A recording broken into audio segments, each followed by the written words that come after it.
Well, mental health was a significant focus in yesterday's state budget. And one of the interesting things is the way that it's going to be funded rather than just being pulled out of general revenue. There's a levy on payroll tax for big businesses. That's the idea. The plan is that it should generate around $1.64 billion over 5 years. And that'll have a way of operating as a dedicated mental health funding stream. So which businesses are involved? Large businesses with national payrolls of more than $10 million will pay a levy of 2.5 cents for every $10 of taxable wages they pay above $10 million from January 2023. So what will happen to that money then? Where should it be going? Jennifer Black is the CEO of the Queensland Mental Health Alliance. Good morning. Good morning, Kate. Thanks for having me on. So it was a significant focus yesterday. There was an indication that it would be there. As you waited for the announcement, was it all you hoped for? Look, I think it's fantastic that there is investment in mental health. We've been waiting for that for a long time. It's probably not as much as Victoria put into theirs, and there seems to be a significant focus on building some new beds and obviously a workforce issue that goes with that as well.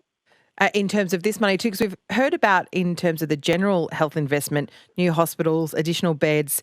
So the focus here for mental health is around beds also. Well, I think there's a huge focus around a whole range of things. So we've just had an inquiry into mental health in Queensland, and what they were saying was we need investment across the board. So it's a good start. We've been underinvested in mental health for a decade, is what that report said. So something needed to happen. But we would say it's a good start. It's probably not enough. Where do you think the services, the funding and the support needs to go that it won't reach as a result of this announcement? Where will the gap be? Well, I think there are enormous gaps already. That's why I don't think it's enough to manage the issue. But I think one of the things that's happened in the pandemic is that people in our mental health system almost have to get into crisis first to get some help. So they turn up at the emergency department, and then, of course, that looks like a shortage of beds, doesn't it? But actually what I think needs to happen is that wherever you live in Queensland, you should be able to access some kind of help in the community when you're first in distress. So it doesn't necessarily need a bed or an emergency department as your first port of call, that you should be able to manage your distress in the community where you live, through a range of different sorts of supports. So we're the peak body for the community mental health sector. So we're not-for-profit organisations that work in local communities in Queensland and support people to live well in their communities. So we work on people's wellbeing and maintaining their wellbeing to try and prevent people from dipping into that crisis. So are you proposing that, because often if people feel that they need support, their first step now would be to go to their, and they're not in crisis, their first step might be to go to their GP and to try to get on a mental health plan. Should it work a different way? Well, I think that's just one option. I think mental health is really personal, isn't it? So often it's about the relationship you develop with the person that's assisting you. And so psychology might not work for, our farmers in remote areas. That might not be what they want to do, sit and talk to someone about how they feel. They might want really practical help. And so you need a range of service options, not a one-size-fits-all. And the focus on our hospital system, almost the starting point is almost the crisis, rather than thinking well before that what people need to do to stay well and what our communities need to do to stay well. The pandemic's taught us that everyone now has an awareness of looking after their mental health. So that's an opportunity to support communities to do just that. And yet, as you say, if you are in crisis, the wait times to see somebody about your mental health can be long. We heard this yesterday. I've been on the phone on Friday, for example. I've got an adolescent patient who needs to be seen by a psychiatrist, And I made dozens of phone calls to try and get them in quickly somewhere. And I was faced with, sorry, we're not taking any new patients, or sorry, we have a 6-month wait list. And that's just not good enough when you have someone who's suffering. GP Maria Bolton, who's also the head of the Queensland branch of the AMA, will this funding stream alleviate this issue with adolescent mental health in particular, Jennifer Black?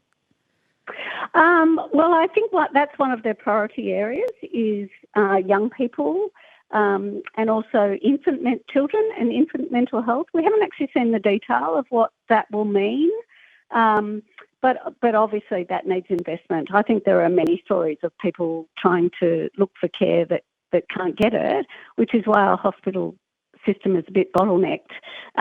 So we really need to have those community places that people can go and families can go to get some advice about what to do with their young person and how to help their young person. So one model for that has been the Headspace model, which is specifically targeted to younger people, but that was a federally funded initiative. So are you suggesting that this money will enable state-funded versions of that? Well, Headspace is a national model, but we've just recently seen an agreement between the federal government and the state government about who's going to invest in what. So I think there are other sorts of a lot of those services are run by our members too. So I think it needs investment across the board, and state and federal governments need to work together to work out where the gaps are and what communities need those sorts of services. So I think there were more promised in the agreement between the state and the federal government. So I would expect to see more of those sorts of services. In the meantime, though, the levy that I was talking about, that levy of 2.5 cents for every $10 of taxable wages above $10 million, that kicks in from January 2023. So if you're having trouble booking in to see somebody about your mental health and you're frustrated about the pressure on the system just now, you can't expect a change tomorrow, next week, next month or next quarter, Jennifer Black. No, well, it's going to take some time to build that. And we also know there's a health workforce shortage. So when they're talking about 400 new beds, that's a lot of health workers that are going to be needed to service that. There are other emerging workforces that people find really helpful. So there's a movement for people with a lived experience of mental health issues to be trained and help other people. You know yourself when you talk to someone who's been through what you've been through, that can be really helpful to help work out a plan for yourself. So there are other kind of community workforces that we could develop, which would be a shorter term fix to training health professionals, which can take 4 to 6 years for that to happen if we were to start now. Are there pilots of those that could be ramped up quickly?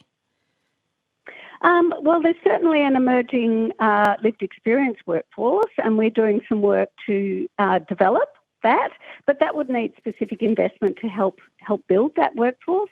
So we'll be certainly advocating to the Queensland government to support us in that work and to support our services to build a workforce that can work in the communities of Queensland. Jennifer Black, thank you so much for speaking with us today. Thank you.